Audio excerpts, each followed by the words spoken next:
Ready when you are, Carson. Thank you, Carson. Great.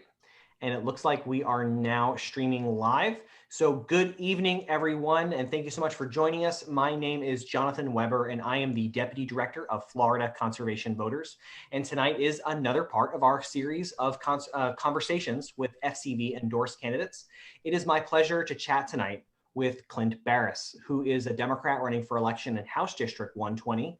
HD 120 is an open seat as the incumbent Representative Holly Rothschein cannot run again due to term limits. Clint, I'm so delighted to have you here tonight. Thank you so much for joining us. Thank you very much, Jonathan. I really appreciate the opportunity to be here. It is an honor, and also to earn the endorsement from Florida conservation voters. I'm looking forward to working with you shoulder to shoulder when I get to Tallahassee. Definitely.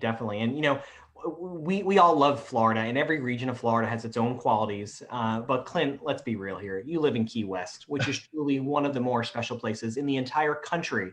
Of course, your district is much more than just Key West. But so can you tell us and the viewers a little bit about HD 120 and what makes it so unique?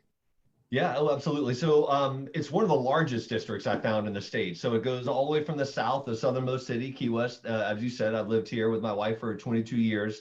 All of the Florida Keys north into South Miami-Dade, Florida City, Homestead, north, all the way north to Princeton, and then west past the Redlands and almost to Naples. A large swath of the Everglades is included in that.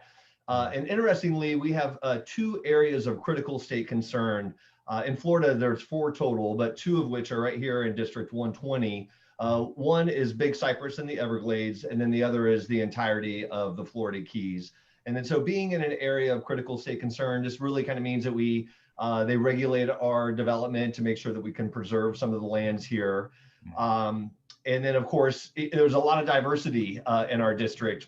In the Monroe County portion, the Florida Keys portion, obviously it's it's a heavy tourism and fishing economy. We have the Barrier Reef that goes all the way from the Tortugas and then stretches around and follows Florida up to almost like the Fort Lauderdale area, actually. And then, of course, the Miami-Dade portion of my district is heavy agriculture, a lot of farmlands in that area as well. So a lot of diversity in District 120 for sure. Yeah, definitely. And I think, you know, when a lot of people from around the country, like when they think about Florida, I think they see, you know, like Key West in their mind, right? Or their Keys, right? Or Southern Florida with like the palm. It's just such an iconic image in our minds when we think of Florida. So I love HD 120. But there are issues there, like everywhere, and issues with development and growth have been ongoing for decades. But in the Keys and Southern Miami-Dade, it is a little bit more dramatic. Considering the Keys are islands and not getting any bigger. And of course, the fragile Everglades take up a lot of space in Miami-Dade. So can you just tell us a little bit about development in your district and what you would like to see change? Sure. So again, there's really the dichotomy of the district. In the Florida Keys area, where we are under that area of critical state concern, there hasn't been a lot of new development. And as you say, we're islands. There isn't the urban sprawl that you get in other areas.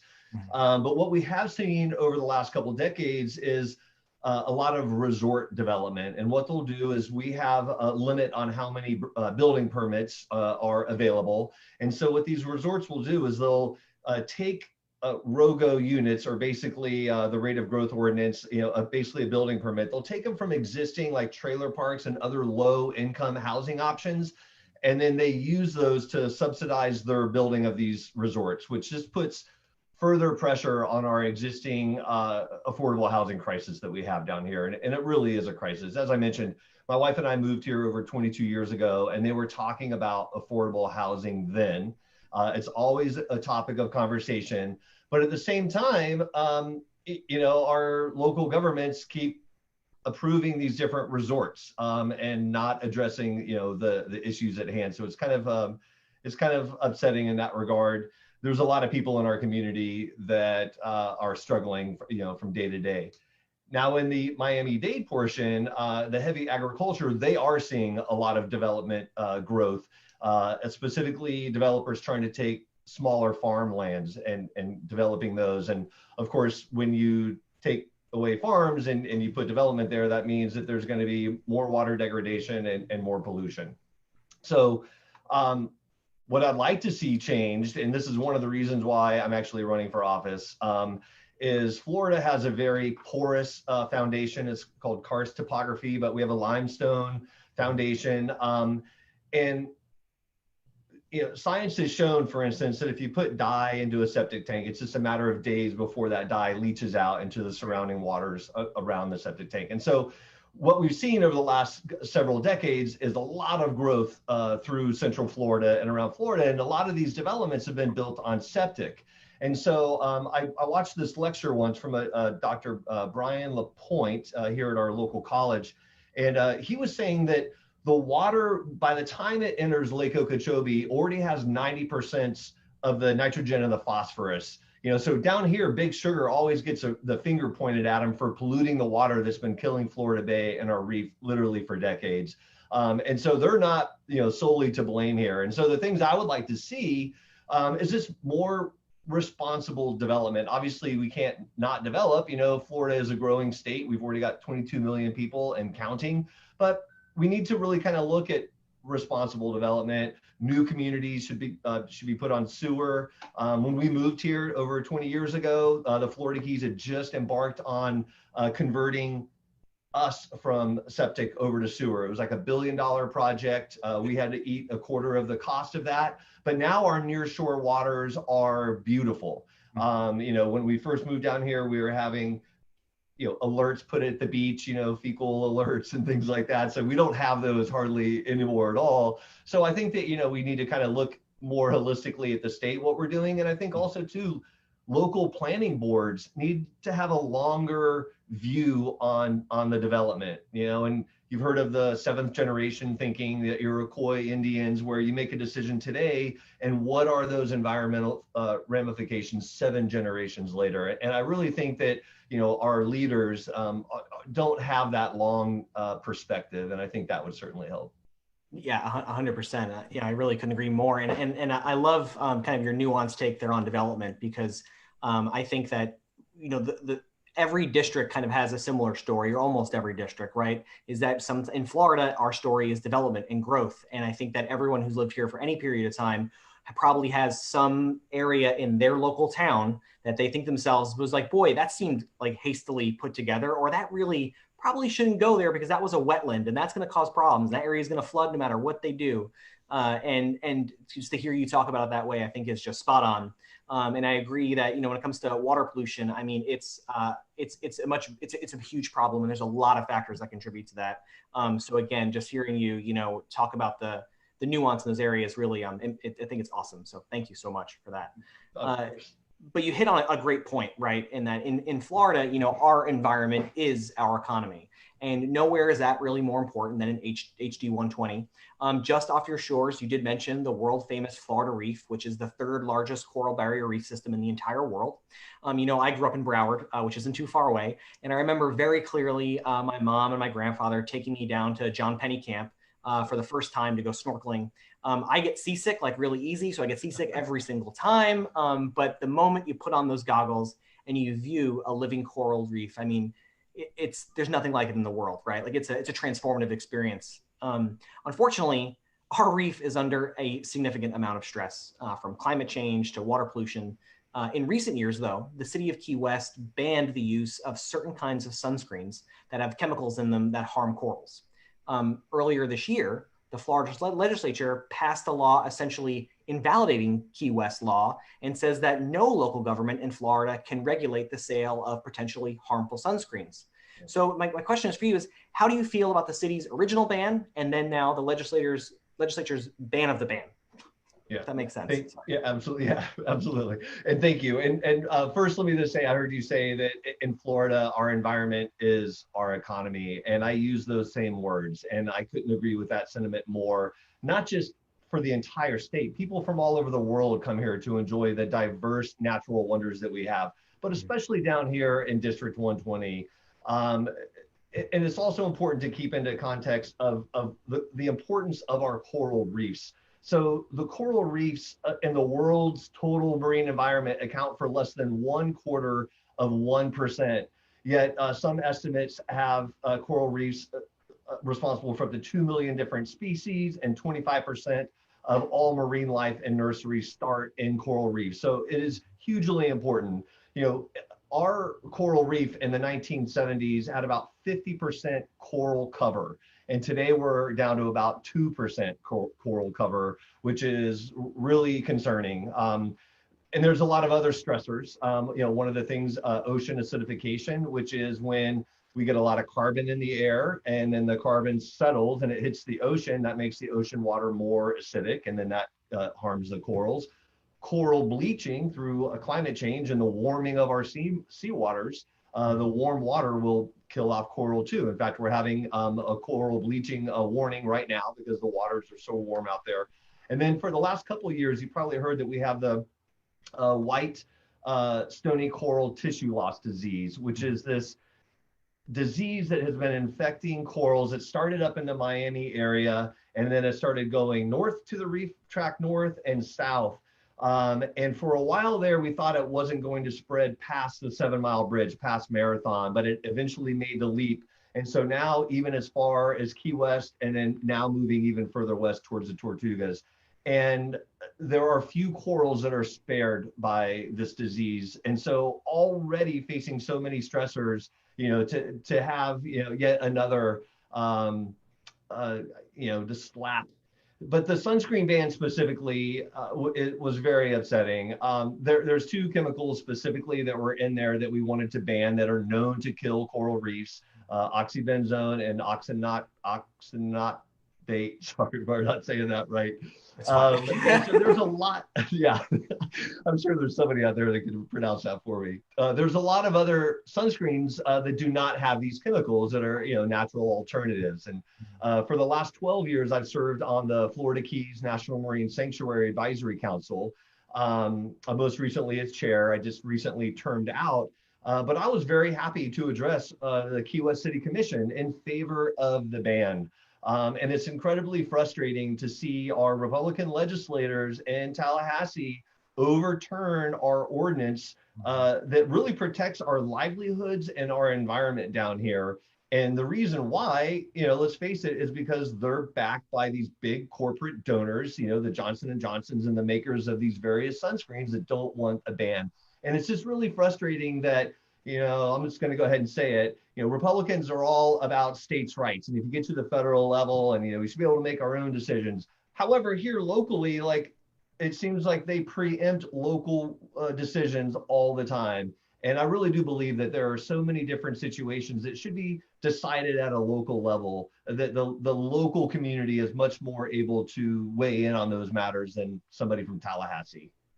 Right. Yeah. And, it's has been shocking to me just in my time as someone who, works at the legislature and I monitor everything that's going on. There has been this strong kind of push on preemption, is what we call it, when they, the state government will overrule local government. And there's been, in all areas, we're kind of seeing this happen all over. So I love the fact that you are kind of on top of this issue already, and you kind of have the eye out for it, because I think you're right. Our system is set up that we govern at the lowest level possible. That's the whole kind of idea behind our country. And to see pick and choose issues here and there to kind of preempt seems just not right. So again, I love that, and I also love that you spoke about ocean acidification. Anytime a candidate talks about ocean acidification, it makes me excited. So that's fantastic, because it plays right into my next question, which is, climate change is the greatest threat facing Florida and House District 120, being the Florida Keys and Southern Miami-Dade and the Everglades. It seems to be one of the most at-risk places on the planet. Many states have set goals for transitioning to clean energy to reduce our reliance on dirty fossil fuels, yet Florida still lags remarkably far behind. So what are your goals as they relate to climate change, clean energy, and protecting our environment? Yeah, and you're absolutely right. And again, it's really sad that our state hasn't taken a more leadership role in this, but District 120 is the canary in the coal mine, if you will. In fact, Miami is the most vulnerable city in the world in terms of economic loss to sea level rise.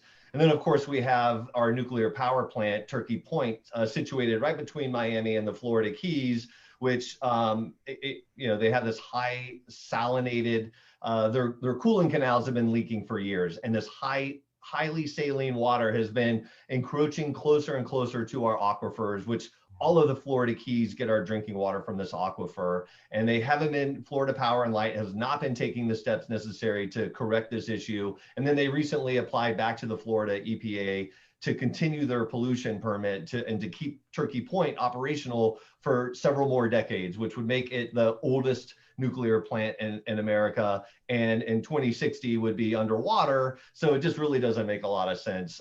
We're already seeing the effects of sea level rise in our District 120. Some places in Key Largo, it's a place called Silwright Point. They get up to 16 inches of water and standing water for over 85 days. This is a really big issue down here. FEMA recently released some new flood maps for Monroe County and South Miami-Dade, and there are significantly more properties now that are in a flood zone that weren't. This obviously has serious ramifications for our property values down here and resale values. I've been speaking with the Monroe County sustainability manager, and she had given a presentation recently, or about a year ago, to the South Florida Climate Summit that they have here. It was actually in South Florida. In 2019, they held it here in Key West, actually. But Monroe County is the third county in the nation for being the highest population displaced by sea level rise by 2060. So they're projecting 36% of our population in the Monroe County area will have to relocate, and in Miami-Dade, that's 3%. So this is a serious issue, and as you know, our state has had its head in the sand, totally ignoring the science behind this, just like they're doing right now with this pandemic. And there's other issues too that go along with this, because as the water table begins to rise, old sewer connections, not so much here. Again, I mentioned how we just recently, 20 years ago, we re-sewered and connected everything here, but specifically up in the Miami-Dade area, once the water starts going over those sewer lines, they will break, and then all of a sudden you're going to get all of this wastewater into the surrounding area as well. So it is not an inexpensive solution. The sustainability person at Monroe County, she was showing me some of her PowerPoint that she had done, and for just 3 miles of road that they were showing as an example, well, they'll have to raise the road, do the wastewater and the stormwater mitigation and all of that, was going to cost $181 million. And then so here in Monroe County alone, we have 314 miles of managed highway that we would be responsible for. So we're talking tens of billions with a B of dollars to fix this. So my goals, first, under Rick Scott, our previous governor, he struck the word climate change from the nomenclature in Tallahassee, which is just baffling. And wow. Then, Ron DeSantis, even though early on, I think a lot of Democrats had some hope that he was going to be an environmentalist, I think that's kind of the shine is tarnished off of that as well. So I think that we need to do a much better job actually facing science and acting accordingly. We know what needs to be done, and it's not going to help. Another day of delay is not going to help. I remember that I was at a group, a training, and we were talking about climate change, and one person in the group had talked about that it is such a big issue that it's too big for a city to tackle. Like they're waiting for the nation or the UN or some other bigger, broad, decision maker. And I couldn't disagree with that more. Yeah, and I think I might have told you this before, Jonathan, but I took a lot of philosophy classes in college. And there was one that kind of sticks out, Immanuel Kant. And I give this example where it's kind of like universal thinking and what would happen if you universalize your thoughts and your actions. So I give the example, if I had a piece of paper in my hand, you may not think it's a big deal to litter, to throw it on the ground. It's one piece of paper, no big deal. But if you universalize that and think, okay, what happens if 7 billion people, everybody on the planet throws down a piece of paper, now it's a much bigger deal. And so really we should all be living our lives with the idea that what would happen if everybody did this thing that I'm doing now? And it could be everything from, telling a lie or being honest or treating people nicely or not nicely, things like that. And so I think that every person makes a difference. So everything that we do, from recycling and putting solar on our houses or getting a hybrid vehicle, like every little bit has a cumulative effect. And so it's not a problem that is beyond our grasp. We know the things that we need to do, and it takes every person, every city, every state, everybody to get on board and take the steps that we need to take now to stop this existential threat that is really, it is our biggest threat facing our district.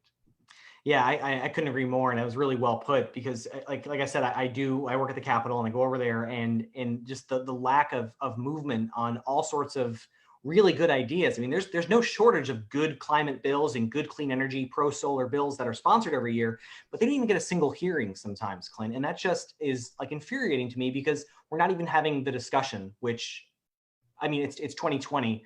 We know that we only have a few years left to really make a difference. Florida being the third largest state in the country, I mean, we are poised to really make a play here, and it's crickets at the Capitol, and it's just infuriating. So thank you so much for your leadership on that. I mean, we need it desperately. So thank you. My pleasure. Thank you. Of course, we are an environmental organization, and climate change is at the top of our to-do list, but it doesn't mean it's the only thing we do. We do have voters in our name, as well as conservation. And so we believe strongly that when more eligible citizens vote, our environment wins. Unfortunately, voting is not as easy as it should be in Florida. In 2018, voters passed a monumental constitutional amendment, Amendment 4, that regranted the right to vote to formerly incarcerated returning citizens. Despite a clear mandate from the people of Florida, the legislature and the governor have prevented that amendment from being implemented as originally intended. FCV, just so you know, we were a strong proponent of Amendment 4. How does the situation around Amendment 4, how does it make you feel? And what will you do when you are in office to ensure that every eligible voter has a chance to exercise their right? Yeah, it's very upsetting to say, as you mentioned, the Florida voters passed it with over or close to 65%. So the will of the voters was very clear. And I think the issue there is that Republicans know that when more people vote, the Democrats win. And so I'm just going to go ahead and call it like I see it. So Republicans are known for putting up barriers to voting and disenfranchising people to vote. And so basically, as you know, that they enacted after the amendment passed, overwhelmingly, they passed this new law that says that they also had to pay all these past due fines, which is effectively a poll tax. And even though it's it's going through legal challenges, it's not going to be settled before this November election. And it's really this, it's discouraging. And what I will do is I will fight in any way that I possibly can to make sure that every eligible voter has the ability to vote. And if that means, expanding our vote by mail program, automatically registering people when they turn 18, all sorts of different creative ways that we can make sure that we have higher civic participation in our government, which is so critical. And it just seems like there's so much apathy around us about politics and how much one person can actually do. I just it may be a little bit more concentration in civics education in school too, to really let people understand the importance of their vote. Yeah, I attribute a lot of I remember 7th grade civics. I took it. That was one of the classes that really turned me on to government and learning about how things work. And I remember I pre-registered in high school to register to vote. And a lot of my classmates did not. I remember that. And it's not that they didn't do it for any reason besides they just didn't do it. So again, I'm a huge fan of automatic voter registration. I love that you mentioned that. And I mean, it's 2020. There are we're a very smart, technical, savvy society. There's got to be a way to figure it out that when someone goes to update their license, or they go to pay some kind of bill or do something with the state, that the computer automatically updates your voter registration and makes sure that you're registered to vote. Why wouldn't we do that? It doesn't make any sense to me. And I would love to see that move forward. But until that point, fighting for every single voter that we can, I think, is just so important. So I'm just delighted to hear you talk so passionately about that. So thank you. Thank you. Clint, we are just about out of time, but before we go, I'm going to leave the floor. You can speak about anything you want or tell us anything, but I definitely, before we go, would love it if you could tell the viewers a little bit about the state of your race and how they can learn more or get involved with your campaign. Sure. Thank you, Jonathan. I really appreciate that. Running for office was not something that was long on my radar. I'd actually read an article, and there wasn't a solid Democrat running. And so I went all around the community, all around the district, trying to find somebody. And I'm the guy, right? In the words of John Lewis, if not you, who? And if not now, when? So I stand up for principles I believe in, and that's what I'm doing right now. And I know it wasn't going to be an easy road. It takes a lot of work. It's a lot more work, honestly, than I even thought it was going to be early on. A labor of love. Again, I am not doing this for myself. I want to work to enact a better future for my girls, for my daughters, and for all Floridians. I think for too long, the suffering of just everyday Floridians have been ignored. Everything from our cost of living and our minimum wage. I mean, there's just so much disparity in our state, from healthcare, you name it. And I'm running to put people first, and everything that our state does. I think that if we put our people and our communities and our environment first, then our state will win no matter what. Let's make the state a desirable place where businesses want to relocate to, and we'll raise everybody up from the ground up. I'm just, I'm excited to be running. I was unopposed in the primary. There were 3 Republicans. It was a very dirty, muddy primary. Luckily, I was able to focus on raising funds. Again, I got in very late. I got in February, just before the pandemic. And so it's been a very surreal campaign for me. Sure. I just keep having to tell myself that all candidates are in the same boat that I am, and, just keep paddling as hard as I can, and, that we'll get there. So I'm not going to sell out my integrity or my values. I'm there to effectuate a positive change for everybody. And if that means I'm a one-term rep, then that's what it means. But I'll hold my head high and be able to look at my daughters in the eye, for the rest of my life. So I would appreciate it if any of your viewers are in House District 120. They can go to my website, which is clint4florida.com. On the homepage down there, they can sign up to receive information. I send out a weekly, every 6 days or so, I'll send out an email. It talks about the different issues. And there are so many issues right now. In just a couple of days, our state moratorium on evictions is expiring. And shortly, we'll have a homeless crisis on our hands during a pandemic.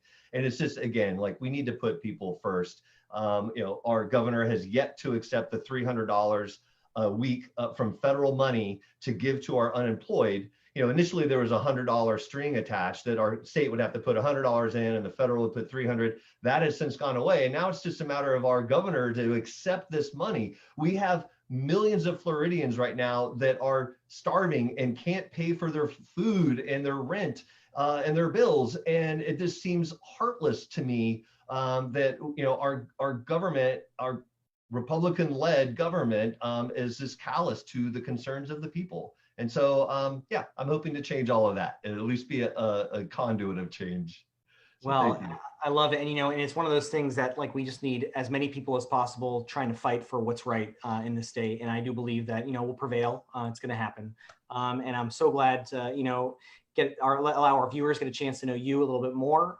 Clint, I think you're running a great campaign, and obviously, I think I love all the issues you talk about. Clearly, there are more issues in the state of Florida than just the ones we spoke about tonight. But we could be here for the next probably 2 days straight, a marathon thing we could do, but we're not going to do that. But thank you so much for your time. And hopefully we'll talk again soon. Maybe after the election, we can do another one of these. We can update our viewers on what's going on with you after the election. Then how about that? I would love it. Yeah, you can tell me which environmental bills I'm pushing through the legislature. Yeah, we'll see. Thank you so much, Clint. Have a wonderful day. And thank you everyone for watching. I appreciate it. Thank you.